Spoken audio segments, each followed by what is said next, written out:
Last group na ba mo report, no?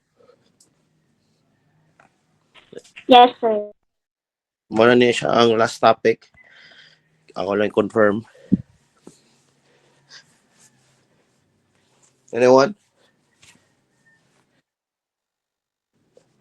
Yes, sir. Group 7, sir. Okay, thank you.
You can start now.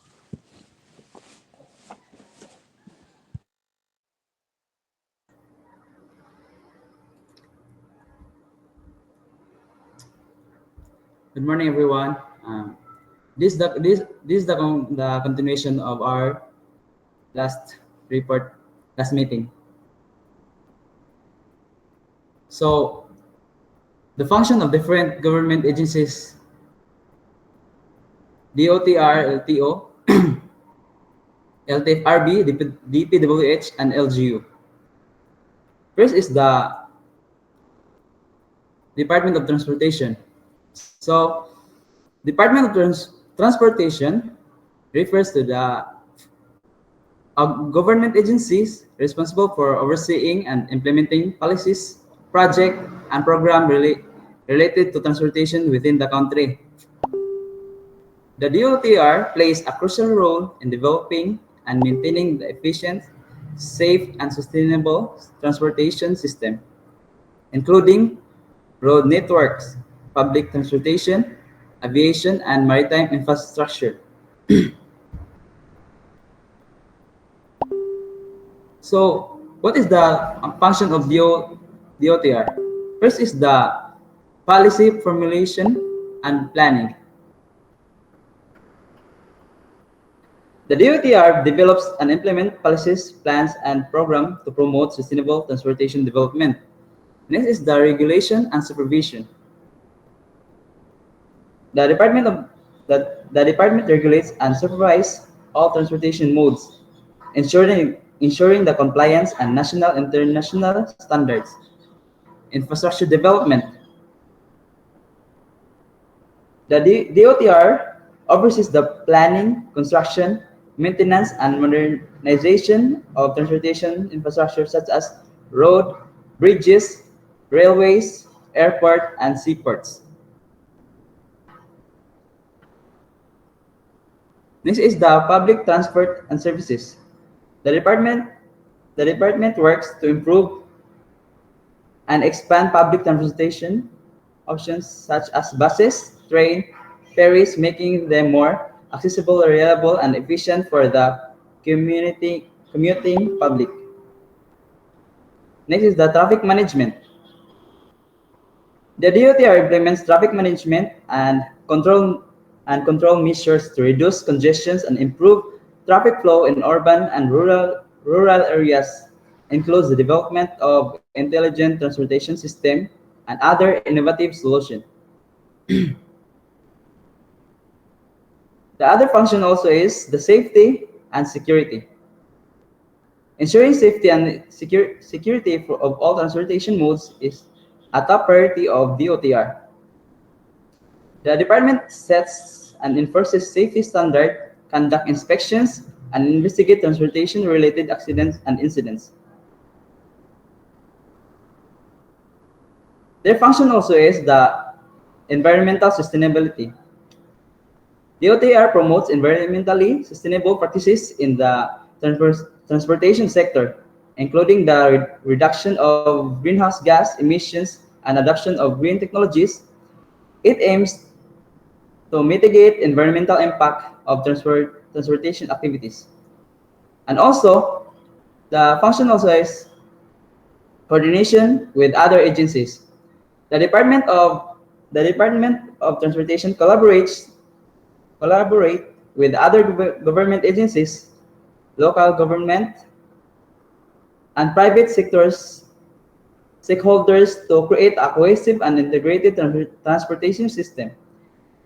This coordination ensures that transportation initiatives are aligned with broader national development goals.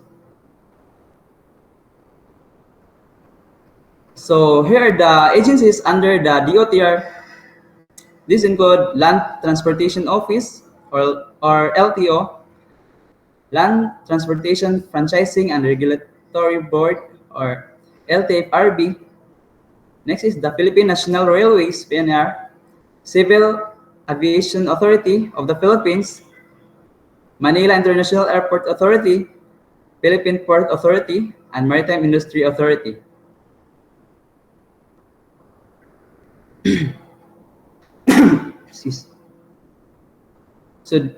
So next is the Land Transportation Office. Land Transportation Office, or LTO, is an agency of the Philippine government under the Department of Transportation, responsible for all the land transportation in the Philippines. Function of LTO include the inspection and registration of motor vehicle, issuance of license and permits, enforcement of land transportation rule and regulation, and adjudication of traffic cases. So here are the function of LTO. Vehicle registration. LTO is responsible for registering all motor vehicles in the Philippines. This includes the private vehicles, commercial vehicles, and public utility vehicles. The agency issues registration plates and documents that legally certify vehicles registration. Next is the driver's licensing. The LTO issues driver licensing to qualified individuals. This includes conducting written exam and practical driving tests to assess the applicant's knowledge and driving skills. It manages different types of licensing such as student permits, non-professional licenses, and professional licenses. The agency also oversees the renewal of driver's license and ensures the driver comply with traffic rules and regulation. Next is the traffic law enforcement. The LTO plays a significant roles in enforcing the traffic laws and regulation. This includes the monitoring compliance with traffic rules and penalizing violations. It conducts random inspections and road safety campaigns to promote safe driving practices. The agency works in coordinations with other law enforcement agencies to ensure the orderly and safe road use. So LTO also provides public service and education. LTO provides public services by disseminating informed and road safety, driver's education, and traffic laws.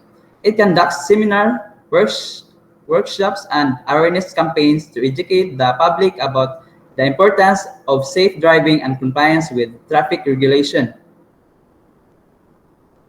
So these are the common LTO violations and penalties. Driving without valid license. Penalty niya kay 3,000. Consequences, possible impounded of the vehicle. Next is the driving an unregistered vehicle. Penalty 1,000. Consequence, the vehicle may be impounded until it properly registered. Reckless driving, first offense, so 2,000. Second offense, 3,000. Third is 10,000. And suspension of the driver license for 6 months. Next is the failure to wear seat belt. Driver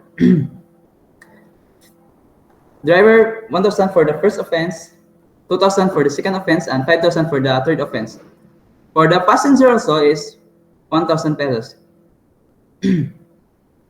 Driving under the influence of siguro ng hubog siya. Influence with liquor. Penalty is 20,000 PHP and to 80 PHP for the first offense and imprisonment for 3 months. Consequences is the possible suspension of revocation of the driver's license. Obstruction of traffic penalty is 1,000. Illegal parking 1,000.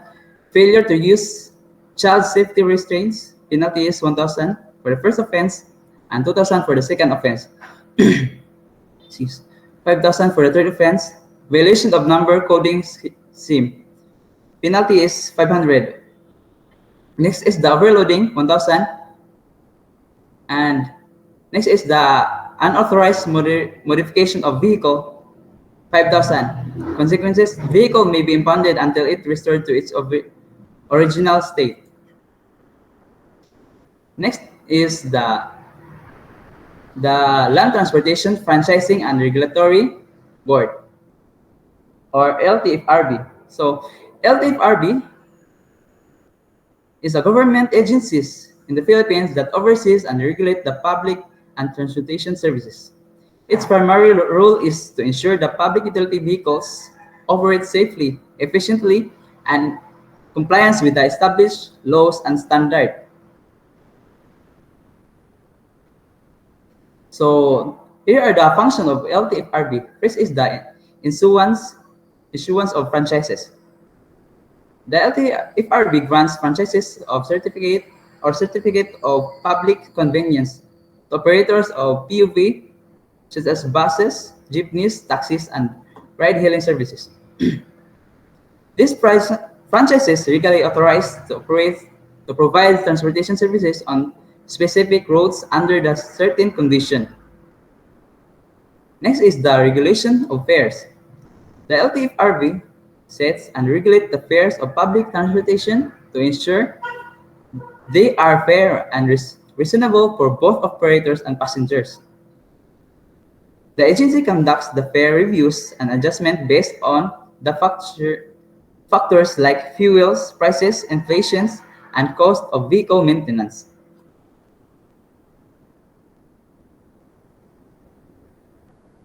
Next is the route planning and rationalization.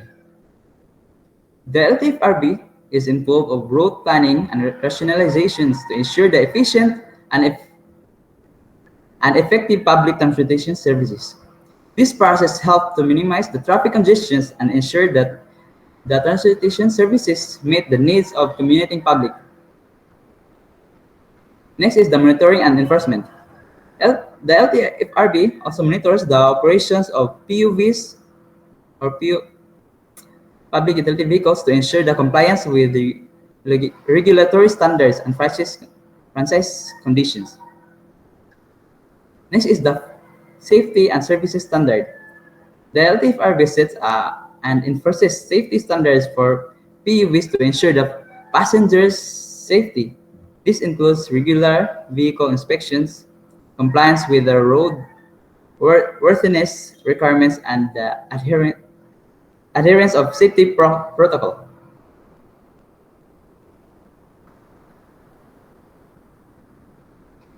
Another function also is the public compliance and dispute resolution. The LTFRB handles compliance from public regarding to PUV services, including issues such as fares, dispute services, quality, and safety concern. The agency provides mechanism for resolving dispute between the operators and passengers. And also, LTFRB supports functions is promoting the modernization and sustainability. The LTFRB supports the initiative of modernizations of PUV, including the transition of more environmentally friendly and efficient vehicles. Programs like Public Utility Vehicle Modernization Program aims to replace old, unsafe, and polluting vehicles with newer, safer, and more sustainable options. So next agency is the DPWH, or Department of Public Work and Highways. So the DPWH, or Department of Public Work and Highways, is a government agency responsible for the planning, design, construction, and maintenance of infrastructures project in the country, including the road, bridges, public buildings, and water resources facilities. So what are the functions of the DPWH? So first is the infrastructure development.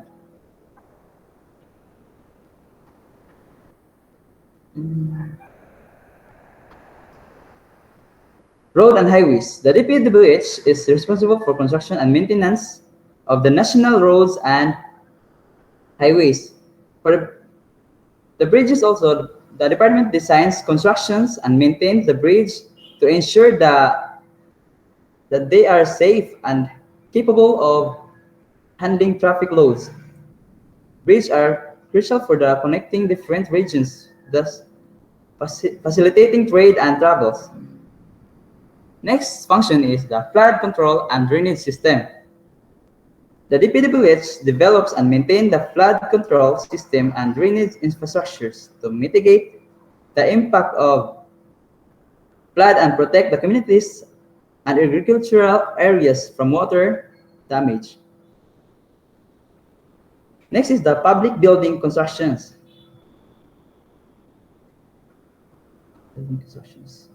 The department constructs and maintains the public buildings such as schools, hospitals, government offices, and other essential facilities. These buildings are crucial for providing public services and supporting the government's operation. Next is the planning and design. So DPWH conducts feasibility studies, environmental impacts assessments, and engineering designs for infrastructure projects.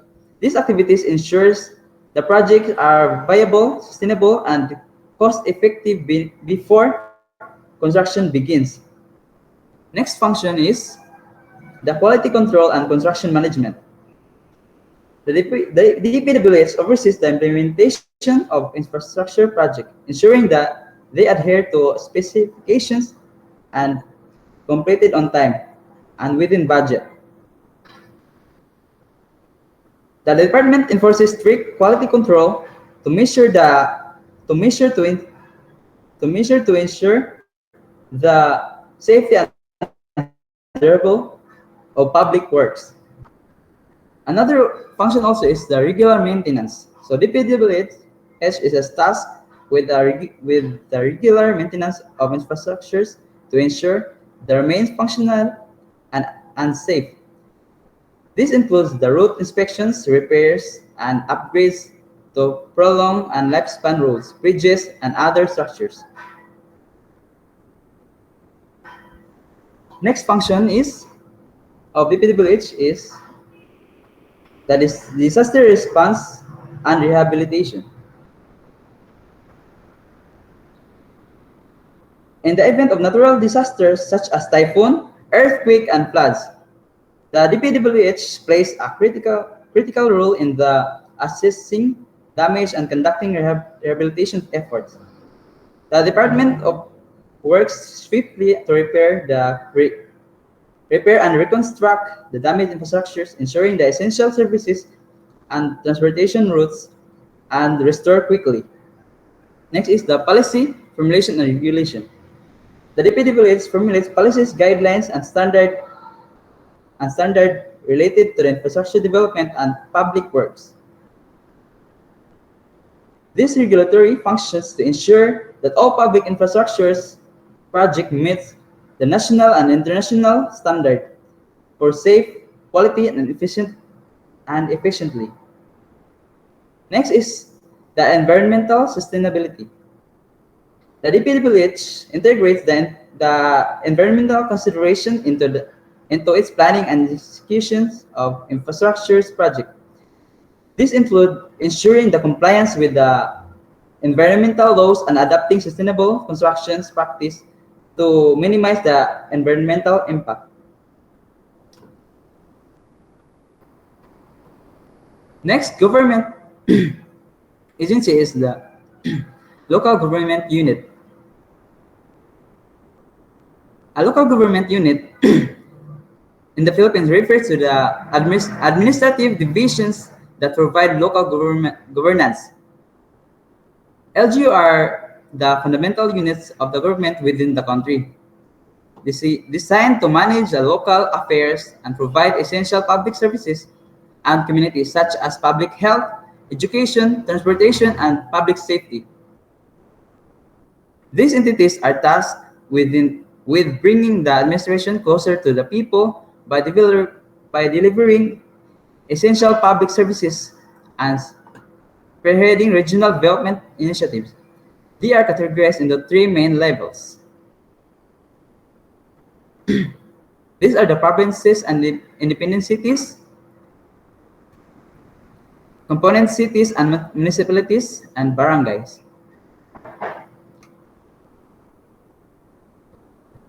So from the one, provinces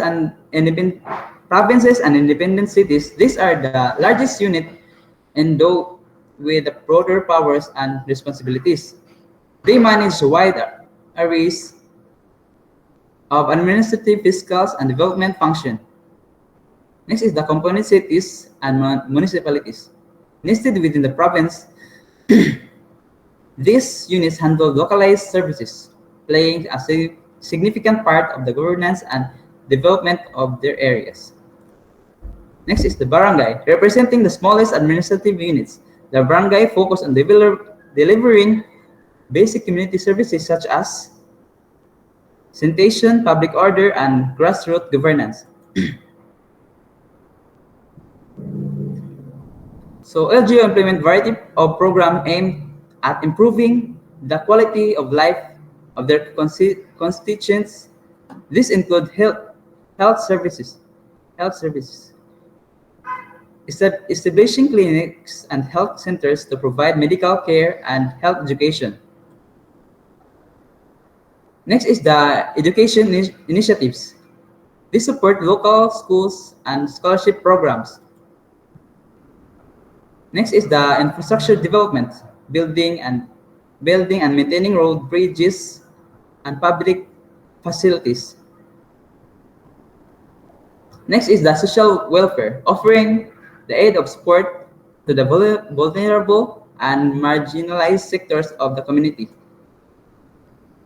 Next is the economic development, promoting the domestic industries, agriculture, and tourism to boost economy. So next reporter, please.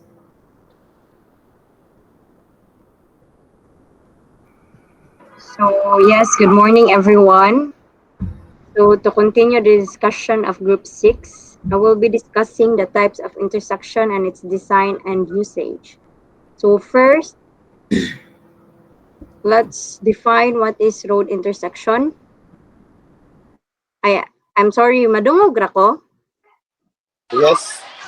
Okay, thank you, sir. So next please, next slide. So road intersection is an area shared by two or more roads. This area is designated for the vehicles to turn to different direction to reach their desired destination.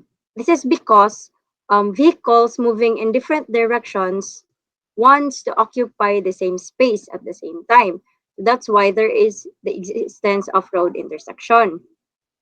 Now, question, di ba sa ato kanang every nato kuan sa atong daily lives no mo ato tag eskwelahan kay makita man jud tag road intersection. Can you give me some example of road intersection or bisag kuan lang kanang asa dapit makita na road intersection? You can unmute your mic or pwede sa ninyo i-chat. Example, sa road intersection. Like makita ninyo. Yuhu! Naitaw. Mangutana na lang ko niya. Thumbs up na lang mo or thumbs down, okay? Kanang, ang, kuan dira, intersection dira sa may imol. Road intersection na siya or not? Oh, intersection. Ara sa may land, pangalan eh, land bank dira sa may Smenia Boulevard. Intersection or not? How about kanang tunnel dira sa likod sa kuan, CTU? Ay na, may dapit sa CTU. Intersection or not?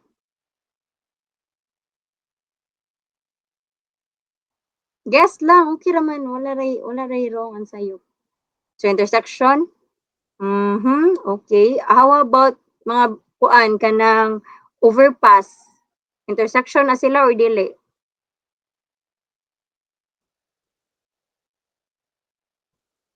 Para ninyo lang. Guess lang, guess. No? Okay, no. So, nasa ni yes. So let's find out if it's really a kind of intersection. So actually, there are two types of intersection. Next, please. Grade separated intersection, or some called it interchanges, and at grade intersection. Di ba sa ato ano? Sa mga, like, na yung mga lesson na to previously nga. Usa man ang grade, usa slope, something, no, different sa ilang elevation. And so, diri na to kanang answer question na ato ganina. Na, ang overpass ba is an intersection? Obviously, yes. Because kanang ang intersection, there are two types, at grade level and grade separated. It means grade separated, they are different in elevation. There are intersection at which vehicles cross at different levels. Na moagi sa babaw, na sa moagi sa ubos. And at grade intersection, these intersections are, that we are usually na to makita sa ato ang kalsada, kanang cross intersection, Y intersection, may nana siya. So let's discuss further these two types of intersection. So first, let's discuss the grade separated intersection. Next, please. Next slide. Discuss the interchanges. Grade separated intersection, or what we call interchanges. First, before discussing the types of interchanges, let's classify first the grade separated intersection or type of interchanges. There are actually three types of interchanges: directional interchange, and non-directional interchanges, and semi-direct interchange. From the word directional, easy ra kayo. The path of the roadway or interchange is kanang direct ra siya if asa moagi, asa ka padulong, no? And while, like example, the leftmost part, di ba, gikan siya diri sa lower ubos, no? Yan niliko siya diri to right. So diri direct ra kay siya nga iyang kuan padong siya sa right. While the image at the center, semi-direct interchange, na siya sa ubos, niagi pa siya sa left para mato siya sa right. Semi-direct siya because it doesn't cross another road para lang mato siya sa iyang kanang tend nga direction, iyang goal nga direction, which is a right. Niigo ra siya ni left, then ni right. While sa indirect interchange, from sa ubos, ni pass pa siya aning nga road, kaning horizontal road, niagi na sad siya ning burag kanang nituyok siya ba from bottom yato siya sa top, then ni left siya para nibalik na sad siya padung right. So kani siya padung siya sa right, but indirect or not directly siya iyang passage. Next, please.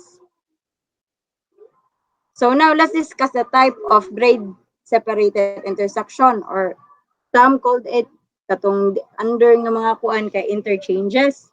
So there are three: underpass, overpass, and interchanges. So matanong na, ang bridge ba kay intersection ba siya, which is obviously intersection jud siya. Kay ang meaning sa tong intersection is sa to, ang vehicles mo dungan sila o kanang muagi sila in same area. So it doesn't necessarily mean nga kanang naman siya sa ubos ay dili sila pareha kay wala man siya niagi. Same area, bura siya in ice view area ba nga dira siya same nga kuan niagi siya dira, it's either ubos ba or babaw. So underpass, very kuan na kanino, very common na sa tua. Next please. Underpass, or we also know this as tunnel. It is an underground passageway, completely enclosed except for opening for ingress and egress commonly at each end. Kaning ingress and egress, I know that it is not common word, but mo na siyang opening at each end sa atong tunnel. Mo na siya itawag ana niya. A tunnel may be for foot or vehicular road traffic, for rail traffic. We called it underpass or tunnel if ang muagi kay vehicles, while we call it subway if ang muagi kay ang mga like cyclist or pedestrian, subway. Then next would be overpass. So overpass daghan kay siya tawag sa ato like flyover, bridge, ana siya. So that crosses over another road or railway. A pedestrian overpass obviously from iyahang main road diri sa ubos kay naa siya murag bridge, or like yung iyahang construction nga kuan kay naa siya sa babaw. And then also if tawag niya kay if ang muagi kay pedestrian, ang tawag niya pud kay of course kay pedestrian overpass pud siya. Like kabantay mo nang usually ana kasagaran na makita ninyo kanang nay mga eskwelahan dapit or nay simbahan nga mabutang sila overpass para sa mga pedestrian nga muagi. So let's move on to interchanges. Next please. There are a lot of different interchanges, but we will be discussing most kanang common, not common in the Philippines kay dili wala ka siya wala ko kita nga nay inani diri siguro, or if naaman gani wala ko kita, but these are very common in other country. So of course interchanges, grade separation eliminates intersection of traffic flow at junctions, but it is incomplete without provision of interchanges. When interchanges facilitate the change of direction of traffic from one way to another highway at intersection. Ang idea ni interchanges is like mura siya ramp. Diba kabantay mo sa ramp, example kanang naay building no na natay hagdanan nga nakay ramp nga ganan sa kanang wheeled nga mga kanang kuan equipment or mga kanang kuan baron wheelchair ana. Ang iyang idea is to link one elevation to another elevation. So inana po ang idea sa interchanges. So first interchange that we will be discussing, next please,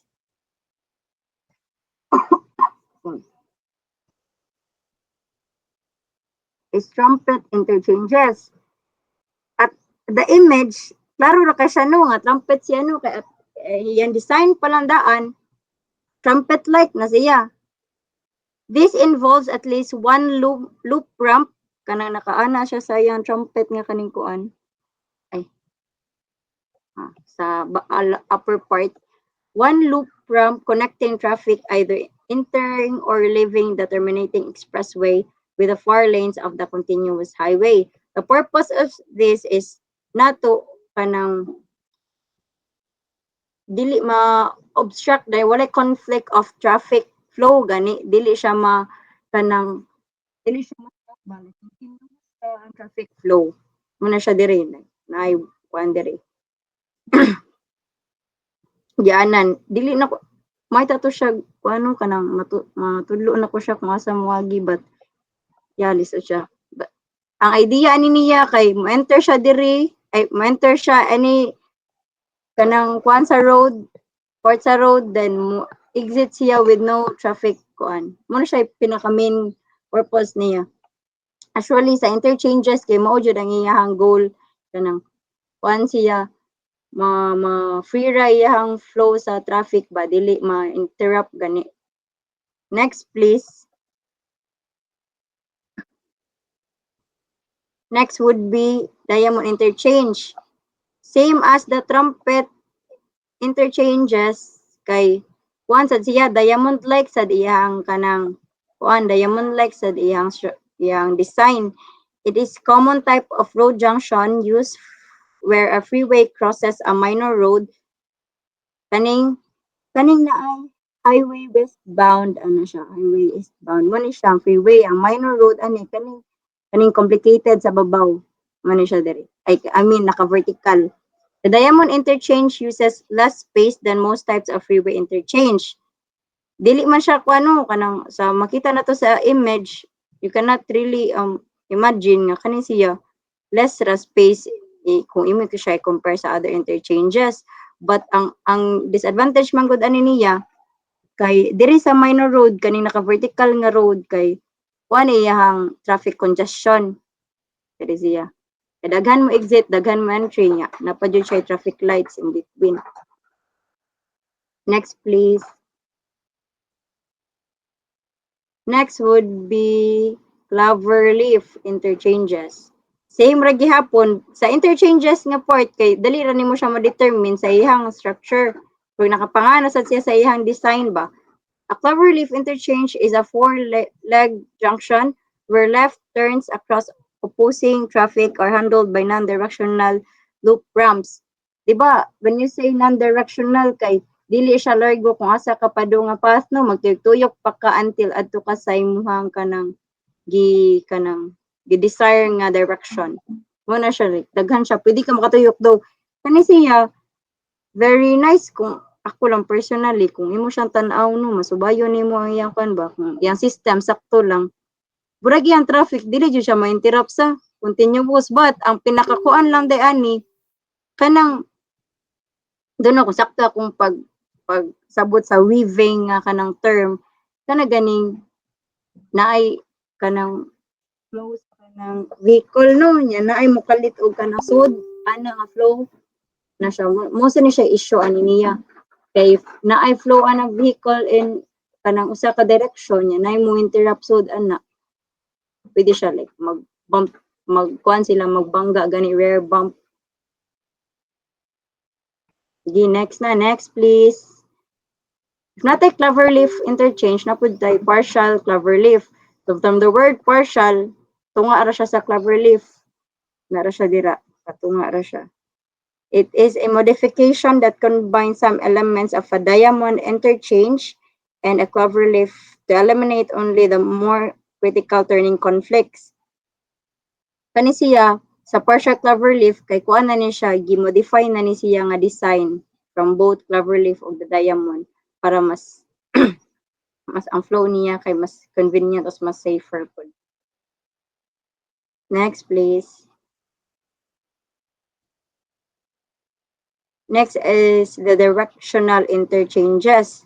As you can see the picture, it is very complicated no kung tan-aw nimo but actually the directional interchanges para nako ra no kay mo siya pinakadali ra siya nga i-execute it's because directional good siya so katong it means di ba directional kay kung asa ka nga direction padung kay adto na sa kalargo ra ka dili na ka magtugtog di na ka moagi og loop pareha sa Cloverleaf or partial nga moagi pa kag loop kani siya kung asa ka padung nako siya matudlo lang din kung asa ka padung kay direct ra ka madto like from upper right ani siya diri padung siya diri sa left ana siya and I guess that would be the all type of interchanges that I prepared. Next please. We will be discussing grade intersection. At grade intersection in which all the exchanges between the roads take place in the same plane or level. Muna nin siya, ang usual na to makita sa dalan. There are classification of grade intersection, the unchannelized intersection, channelized intersection, and rotary intersection. And we will be discussing this furthermore later. And there are also type of at grade intersection, the 3-leg, 4-leg, and multi-leg. Next, please.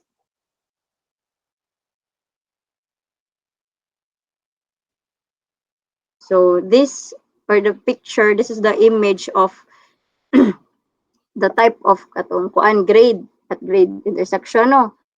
3 approaches means 3 legs na siya, 3 legs mo na siya mga T intersection, Y intersection, C. And kaning 4 approaches kay 4 legs siya na siya. Makita ra ninyo ang image. I-zoom lang ninyo if dili kay siya kuan. And there are also 5 or more leg nga intersection. Kita ra guro ta og mga intersection nga grabe kay no daghan kay tanan nga kanang road nga nagkuan siya ba nag-intersect. Pero po na siya mo na siya mo na siya type of kanang at grade intersection. Next please.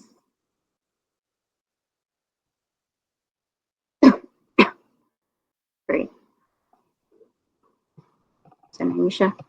So, about the unchannelized intersection, di ba, naman to siya, naman ko i-mention nga tulo, no? Unchannelized, channelized, o rotary intersection. We'll be discussing that further. So, first is the unchannelized intersection. The lowest class of intersection. It is the most easiest to design, but most complex in traffic. Of course, no, unchannelized, wala siya, wala samok-samok na kanang mga